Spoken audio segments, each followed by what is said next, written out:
Paradox with your attending, Dr. Eric Larson. He is a practicing anesthesiologist and clinical assistant professor at Michigan State University College of Human Medicine. Listen in as he takes you behind the scenes of what practicing medicine in today's ever-changing world is like with another doctor. The Paradox is a fun and accidentally informative show for physicians, patients, or anyone who has ever found themselves in a waiting room.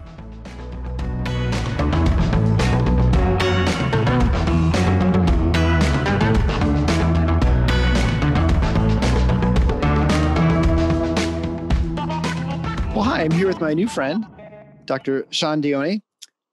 Sean is has his PhD in MRI physics, which I didn't even know was a thing until just a few minutes ago, from the University of Western Ontario in Canada. He did his postdoc training at King's College in London and University of Oxford.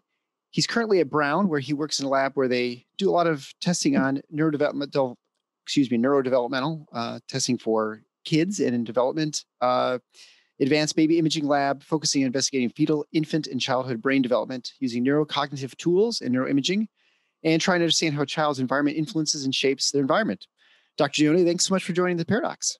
Yeah, thanks for having me on. This is great. Well, we're going to talk about your preprint that I don't know, when did you publish it? Is pretty recently? Yeah, I think it's coming up on 4 weeks or so.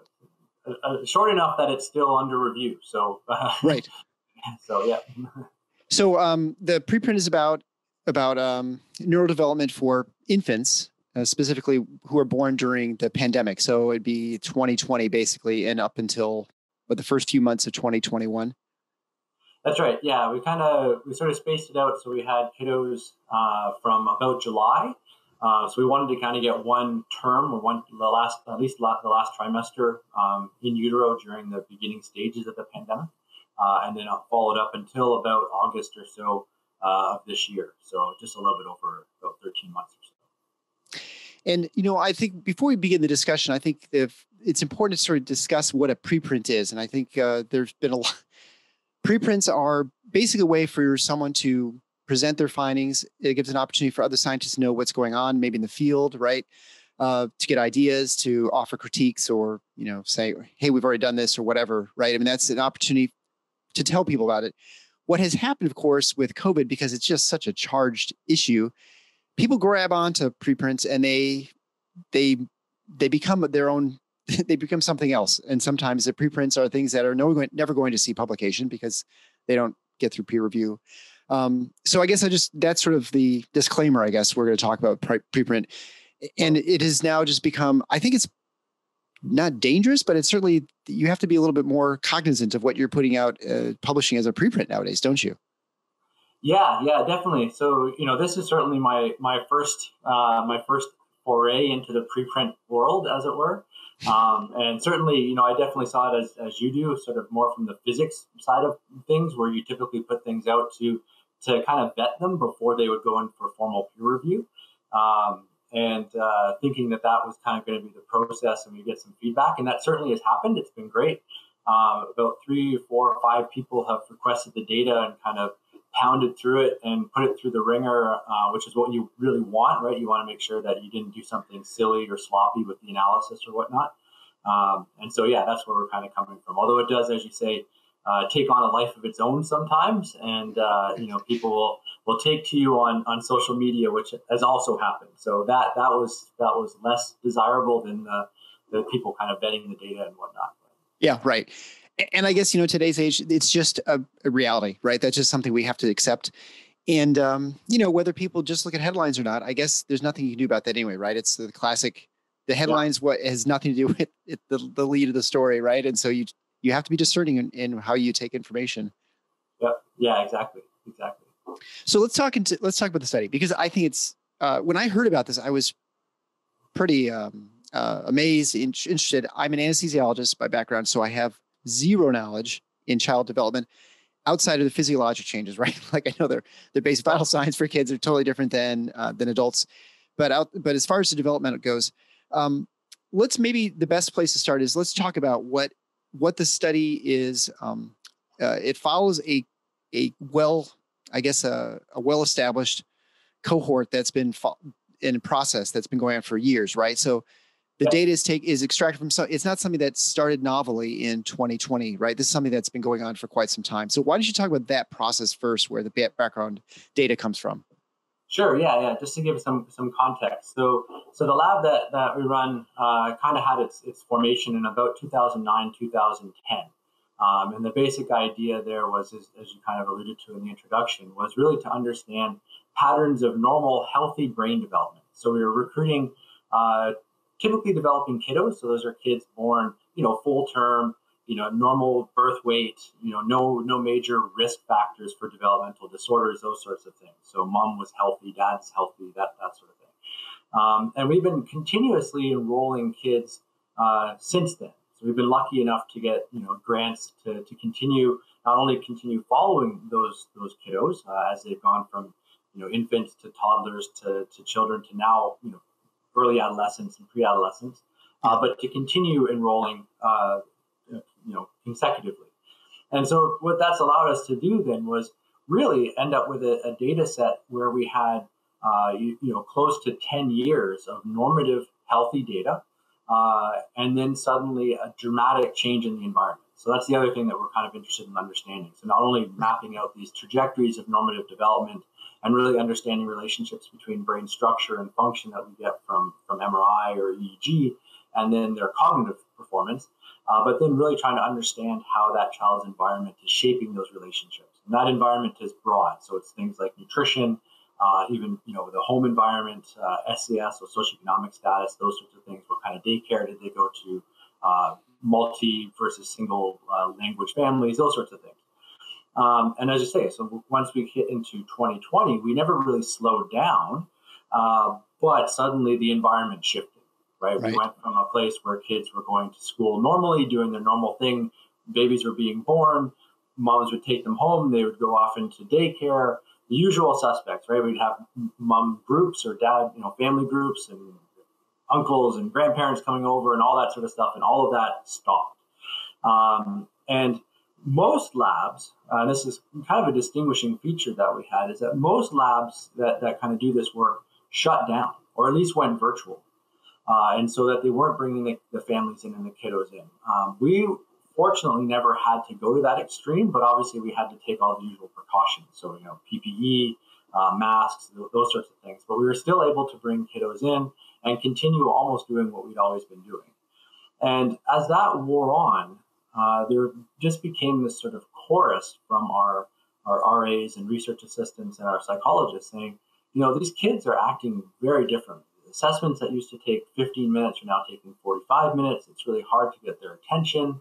There's something kind of weird going on. And so that's kind of what spurred us just wanting to have a look at the data and see, what's been happening over the last, both over the last decade in terms of those sort of normative measures that we would see. And then specifically, once we looked at that and saw some changes, it was then kind of, well, let's actually look at the kiddos who've been born since almost the beginning of the pandemic, and going back to last July until almost this July or August. And from that, that's when we began to see some really sort of disturbing trends, as it were. Right. And so that kind of gets us to where we are today. So I guess to summarize a little bit to make sure we get this accurately assessed, that we have basically 10 years of fairly steady environment, right? Doesn't change much. Our outcomes are pretty much consistent from year to year. I mean, obviously it fluctuates a little bit, like an average, sometimes it's more, sometimes it's less, but essentially things are pretty much normal as what we'll define as normal. And then you notice a large change in 2020 where we have an environment, like as you mentioned, is a lot different. And so when we look at kids, especially infants, their development's very much affected by their environment, right? I mean, obviously verbal, visual, motor skills, all those things are very important. And many argue it's some of the most important years, is certainly with the plasticity of the brain as far as its development, right? Why don't you talk about what you sort of expect to see from infants in that first year, and what you guys observed that was different? Yeah, so that's great. Yeah, so we typically, in order to sort of assess behavior and cognition, we use a standardized tool called the Mullen scales of early learning. And that is, as I say, sort of a population normed tool. So it's a tool that was developed about 15, almost maybe 20 years ago. Ironically, in Rhode Island, which is where we're from, although that's not why we chose it. But it's used really as a developmental screening tool, as it were. So it kind of divides behavior up into 5 major domains. So fine and gross motor control. So gross motor control, obviously, being standing up, sitting down, moving your arms, those sorts of things. Right. Fine control being, picking up small objects and moving them around and manipulating them. Visual reception, so your ability to see things and react to things visually. And then expressive and receptive language, right? So expressive, obviously being able to talk, and receptive, understanding terms, understanding instruction, and then acting upon them. And so you can imagine that the scale itself runs from birth, about 1 to 2 months of age, up to almost 6 years of age, so about 5.5 years of age. Okay. And it obviously gets progressively harder as you get older. Right. So it starts off with very simple things like just sitting up. How long do you sit up before you fall over? Do you orient to mom's voice? These sorts of things. Obviously up until what we would consider more the IQ test type things that you would typically do, which is, putting shapes together, patterns together, those sorts of things. And the reason we say it's normed is that it's set up so that whenever you test any child of any age, you can convert that into a standardized score that you can compare. We can compare it to other kids. You can compare it with that same child as they get older, and it should stay about the same. And so we typically norm, like your IQ tests that you might be more familiar with, they're normed, as we say, to a level of a mean of 100 and a standard deviation of 15. So, 66% of kids will lie within one standard deviation, so 85 to 115, and then 93 or so percent between 2 standard deviations, so that's 70 to 130. So if we take that back and we look at the kiddos that we were testing from 2009, 10, 11, 12, we see very much what you'd expect, that the mean is kind of bouncing, as you said, kind of bouncing around between 97, 98, 103, bouncing around that 100, but staying very close to that 100 level. By the time we get to 2020, the second half of 2020, that then begins to drop down to the high 80s. And then the first half of 2021, it drops down to 78, right? So you're now getting well over almost 1.5 standard deviations as your mean, right? So it's almost like falling off a cliff. And that was obviously really surprising. And we saw that both on sort of the overall measure that we call it early learning composite, which analogous is IQ, but let's not equate those. They're not the same, but that's the analog.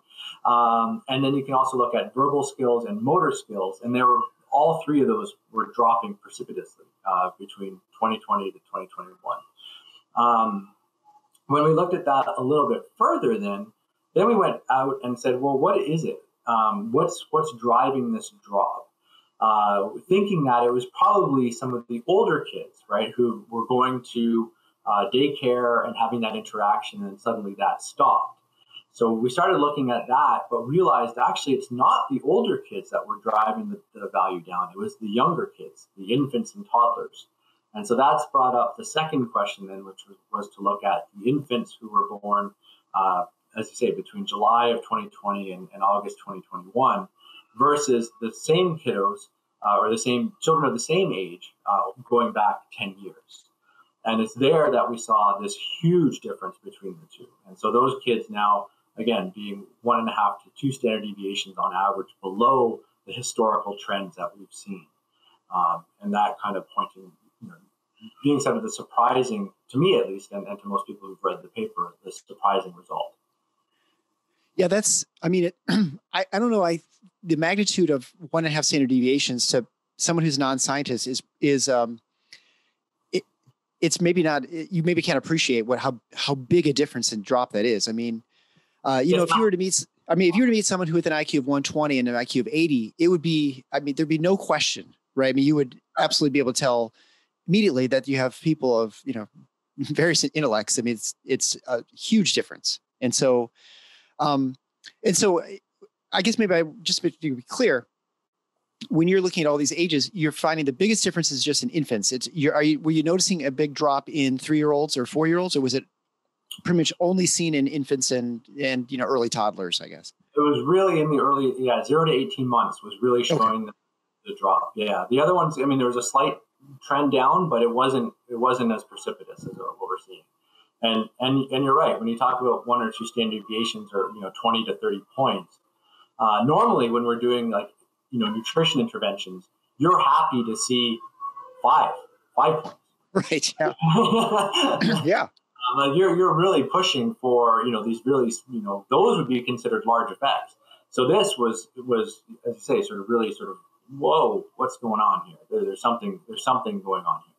Right, because if you were to have an intervention that have a over standard deviation difference, that'd be a massive therapeutic gain for something like, I don't even know what the example would be. It's sort of like having the ability to have antibiotics or not in battling pneumonia or something. It'd be like night and day sort of thing, right? So there are lots of questions sort of come from that statement, because that's, I don't know about provocative, but it's certainly concerning. It's, it's momentous. Are there other places that people have seen this, or are you sort of the only people who have this kind of data set where you continue testing throughout the pandemic, and so you're not aware of anyone else with these similar findings? Yeah. So the only other one that I've seen actually comes from some colleagues at University of Columbia. Slightly different test. So they weren't able to actually assess kiddos in their lab. So they were using a parent report, which we call the Ages and Stages questionnaire. Kind of gets at the same things, but obviously depends on a parent's perception of the child as opposed to a neuropsychologist or someone who's trained on that. But they found exactly the same thing. So they didn't have a large pre-existing data set, so they were kind of going with historical norms of the tool. They had a small historical set that they pulled out, which aligned with the norms of the tool, but also found this sort of similar drop in kiddos. And actually, their study went a little bit further in the sense that they looked at kiddos not only born during the pandemic, but there's a subgroup or a separate group whose parents had COVID. Moms had COVID during pregnancy. Okay. So they were kind of exposed during pregnancy, and they found no difference between those groups. But overall, they were much lower on their ASQ scores than historical reference. So kind of similar sort of finding, but a different tool, which is nice in some ways and also frustrating in others that it's so close and yet not quite the same. Right. Obviously, you'd rather have kids not have any sort of concerns about intelligence, right? You absolutely. That's it. And I would say, someone might say, well, our tests are designed to examine people in an environment that is normalized, as you mentioned before, right? And suddenly you change the environment.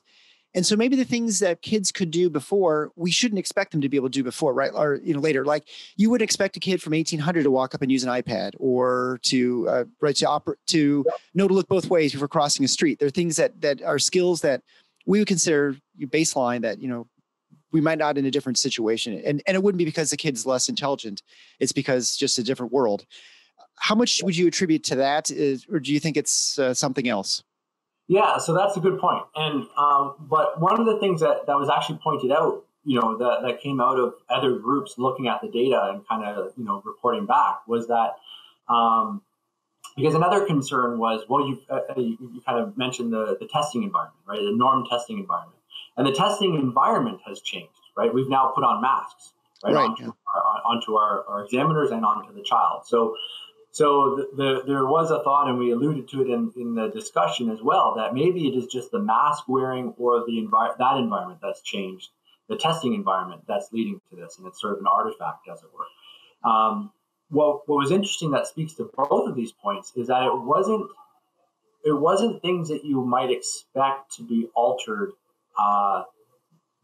through that kind of environment. It wasn't language type skills that you'd want to see the face, or that sort of visual impression and social emotional aspects where you want to see the face or you want to see what's happening. It was motor skills.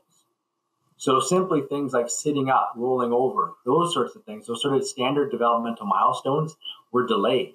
And that was what was actually pulling down the average scores. And so that kind of has sort of now kind of made us think, well, what is happening? Because you wouldn't expect motor skills to be delayed unless maybe, and these are things that we want to now think about going back and asking parents about, or trying to get some other information on. They're not out at playgrounds, or they're not outside playing. And so those sorts of, playing around, manipulations, that sort of stuff, playing with their parents, rolling around, being at daycare, rolling around with other kids, that sort of stuff hasn't quite been there to the same degree. And maybe it will come back quickly once they start getting into that, right?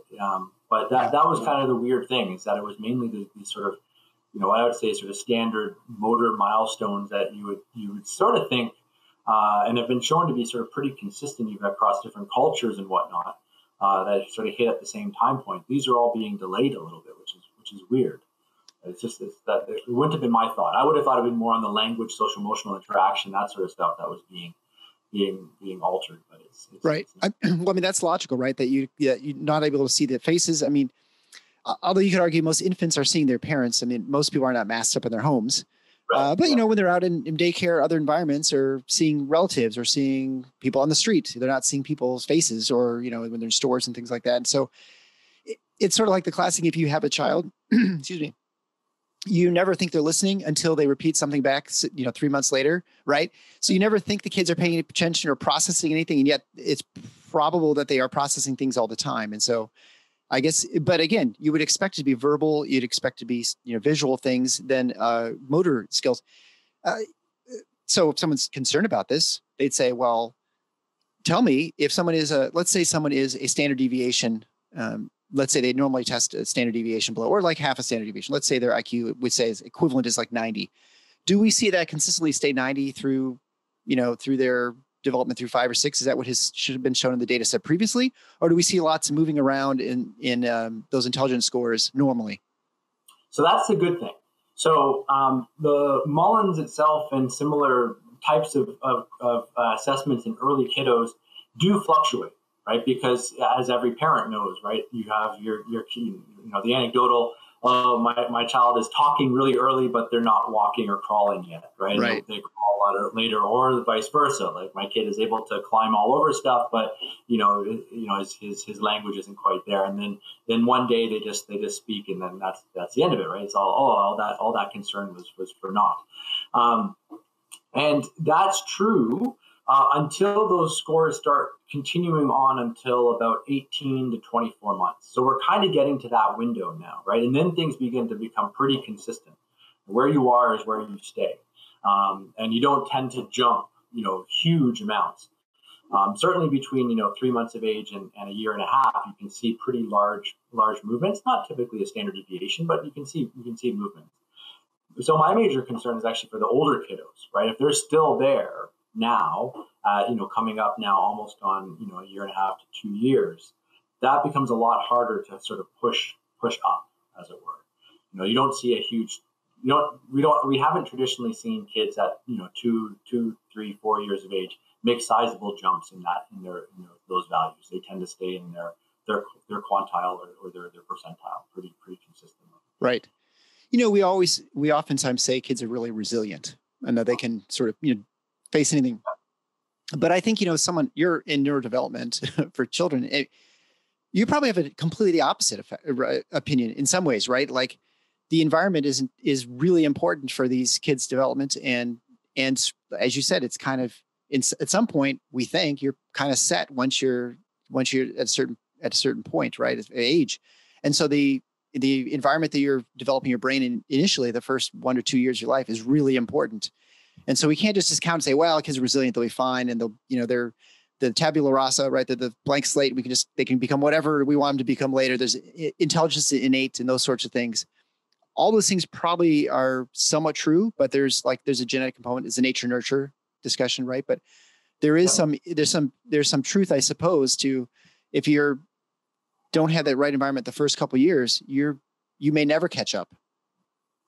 Yeah, I mean, it is true. I mean, we kind of have, not to steal your term, right? There is a paradox, right? In the sense of we have this idea that kids are, I should say, really resilient. They bounce back. They're At the same time, we also talk about the importance of the first 1,000 days, right? And how critical that is to establishing lifelong patterns of not only mental health, but cardiovascular health, physical health, obesity, all those sorts of things.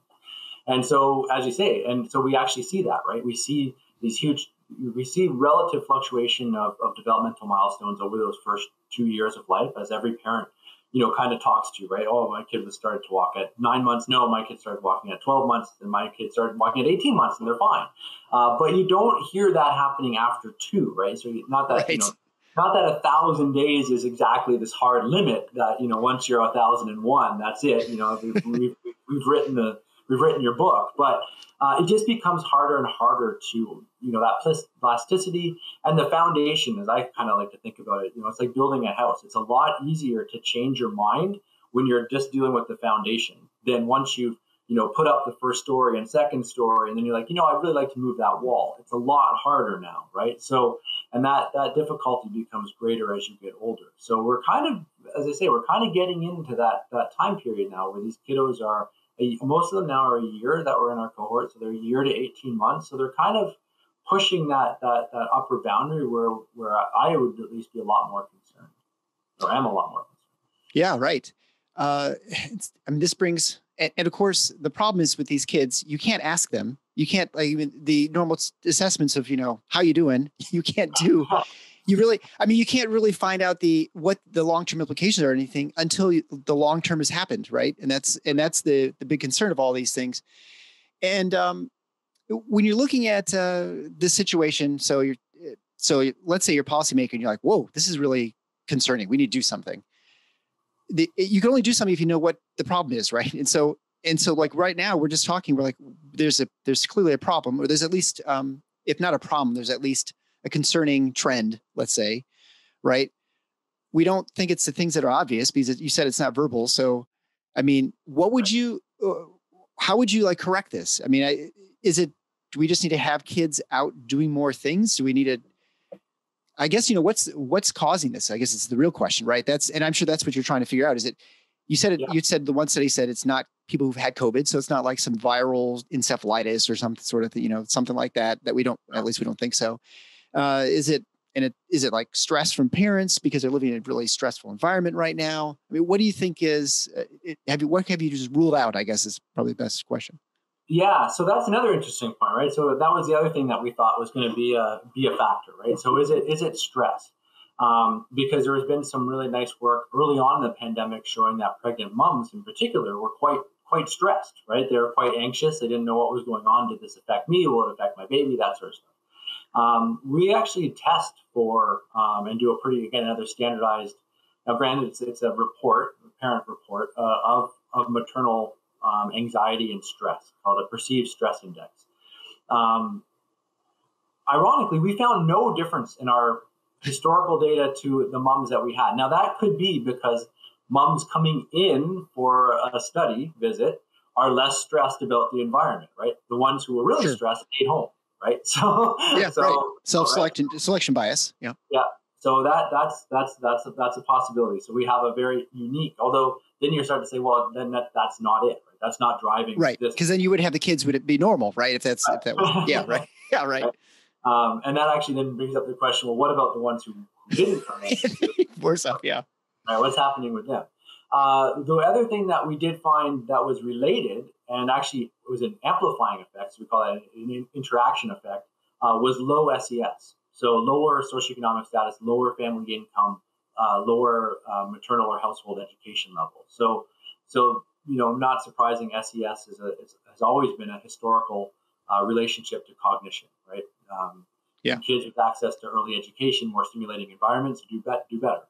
And so they're even worse off, right? So they're taking a double hit, as it were, which might kind of link again back to some of this stress, but it's not the overwhelming driver.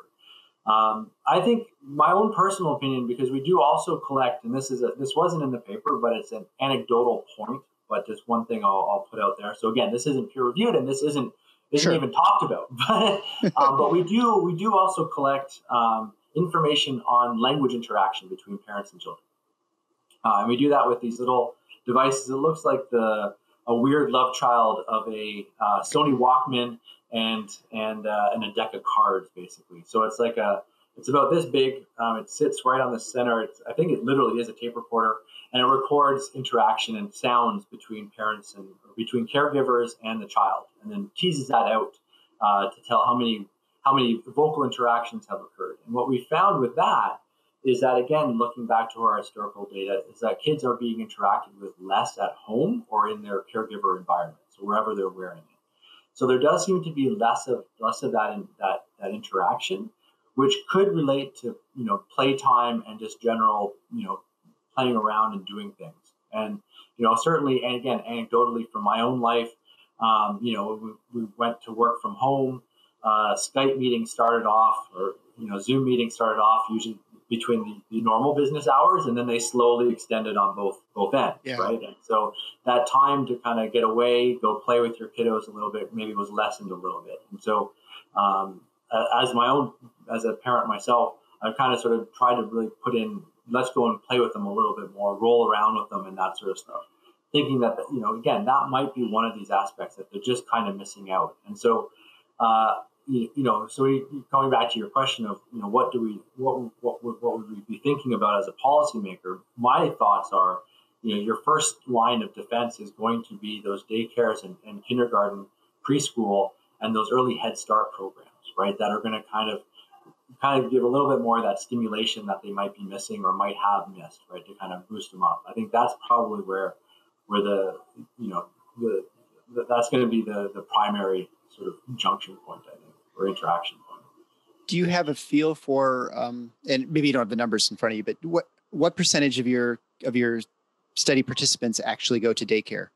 Because, if, for instance, if none of them went to daycare, well, then you couldn't say it's the policies, at least for the daycare, it's the caregivers. It's something how with the employment status or going on the home. Yeah, no, about 90% of our kiddos are in daycare, and that was obviously, most of those parents did report that had been shifted, right? So they had to go to somewhere else, and so they had to make a change in their normal caregiving routine. So that could be one possibility. Yeah, well, I mean, it'd be a location that you could have, like you said, if you're looking for differences, you could assume things are mostly the same at home, although it sounds like it's even a little bit different at home too, which is, this is always the sticky thing, right? When it comes to COVID and with policies and, what kids can do, what we're doing that makes sense, what helps them. Because, they're not going to the playground with their friends at age 12, 13 months. Maybe they have some cousins who come over occasionally or something. They see grandparents, but I suppose all those normal interactions probably were minimized, right? So just seeing relatives and cousins and those sorts of things. And so I'm just trying to think through, what caused it. You guys probably are just as baffled in many ways, right, as we are, because do you still see it carrying on, or do you? For what I mean by that is like, when you're, because I assume the study, the data is continuing. Yep. Are you still seeing consistently the same sort of results that the kids are still struggling, or is it improving, or or is it getting worse?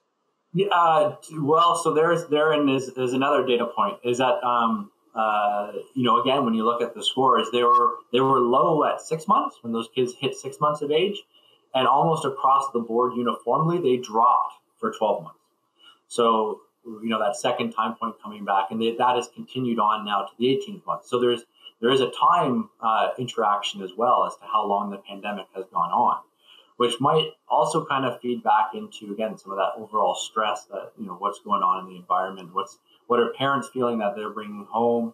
Some of those kids went through, now these are all under threes, so they're not going to school yet, right? So it's not like they felt a year of no schooling, but they certainly felt another year of not necessarily being at their usual daycare. Rhode Island, cut down the number of kids that were allowed at individual daycares.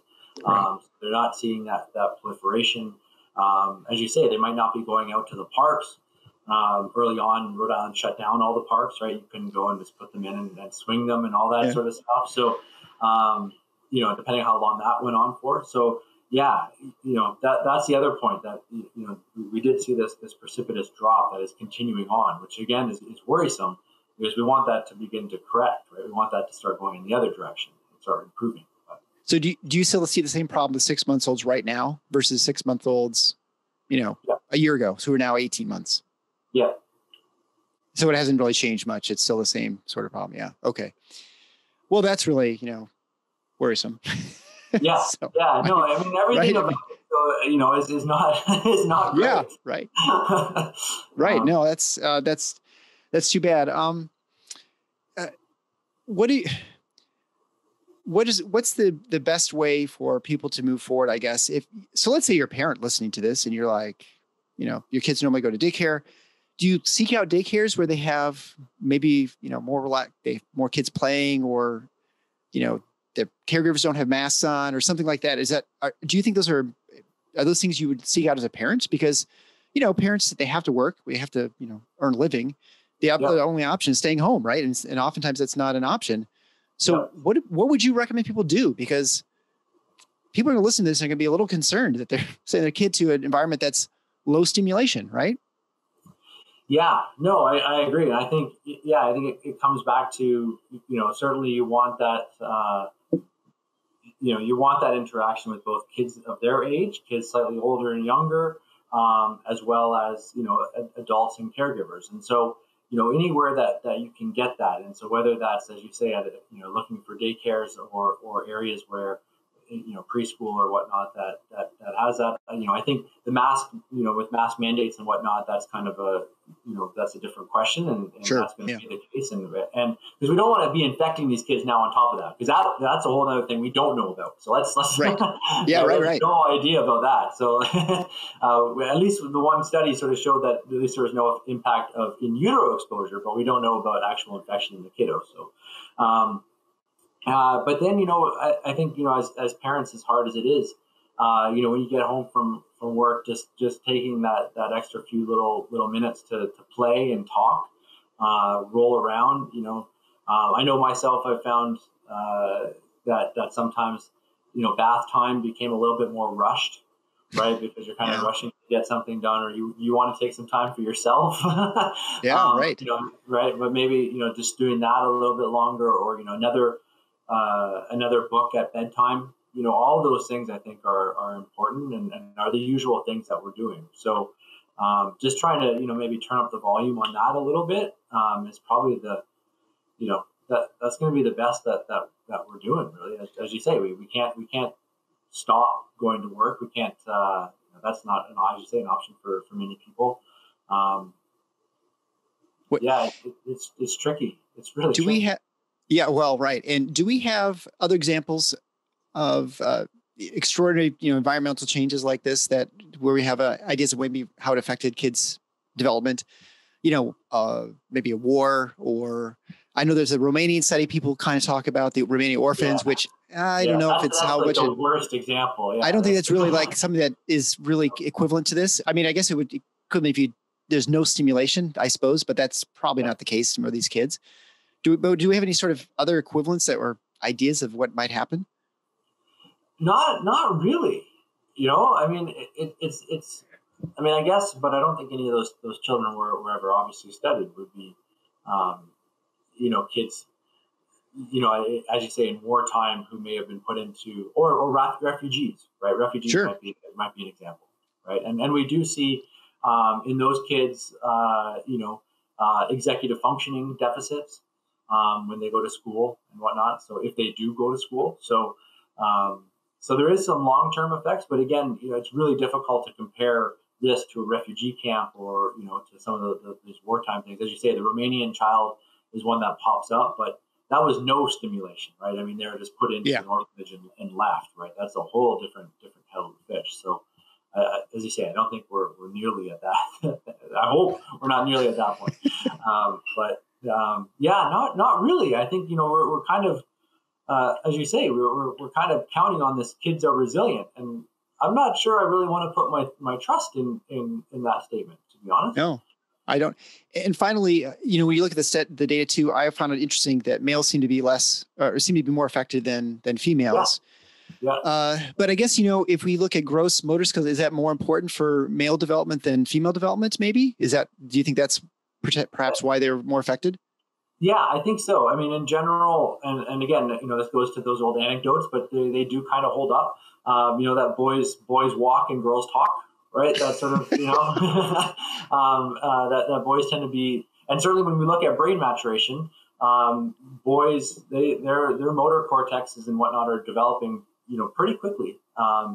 and girls are that early time period is frontal, language and planning and whatnot. They all average out, right? It doesn't, it's no huge difference. But so I think that's probably why is, again, that sort of motor skill being dropped down, and they're going to feel it a lot more, right? They're not going to make up those scores on their language side when we start to get to those questions, for example, right? So yeah, certainly like my son who doesn't like to read. So yeah, he's not gonna get extra points through his verbal scores.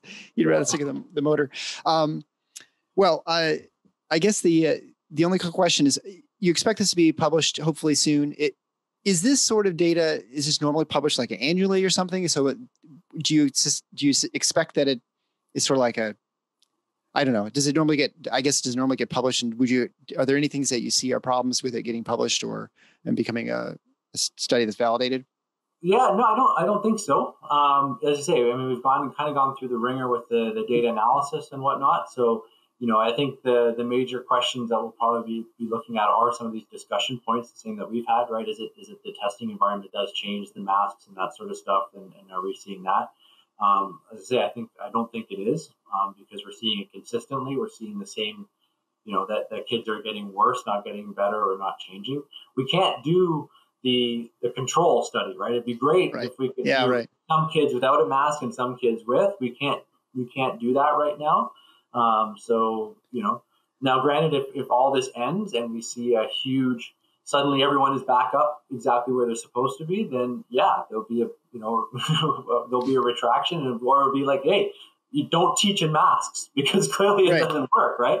There'll be a whole different lesson from that. But, I don't see there being a huge problem, but now that I've tempted the publishing gods, who knows what will happen, but Well, I mean, certainly it's a provocative statement. It's one that's just borne out by your data. It's not something you're looking for. It just happened to be something. And like in science, right? You find something interesting, or you find some sort of aberrancy, right? You want to try and explain it. And that's, or if not explain it, at least point it out and let other people try and find ways of developing experiments, or maybe ways of ferreting out confounding factors and trying to figure out, using, maybe there's someone who has a longitudinal data set as well that you just don't know of, right? That'd be great. Right, who can provide this data. They're like in New Zealand or wherever, like Bangladesh or something, and they can provide what you can't, because they can provide a different sort of environment and say. Or ideally, it would be like a longitudinal cohort in like one of the states in the U.S. that didn't lock down. Right. Yeah.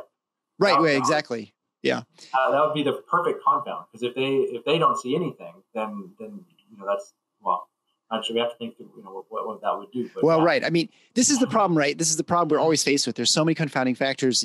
Obesity levels, age, working status, economics, all these sorts of things that make it very complicated to try and figure out things. But it's another data point. It's one to look at and to actually consider, and certainly something to keep an eye on. I imagine you guys are going to be following these kids very closely for the next few years, and I'm sure this will not be the first study first publication on these kids, because they're going to be followed out, I guess, at this point for a while to see they return back to baseline. We'll call it baseline if it's back to the norm.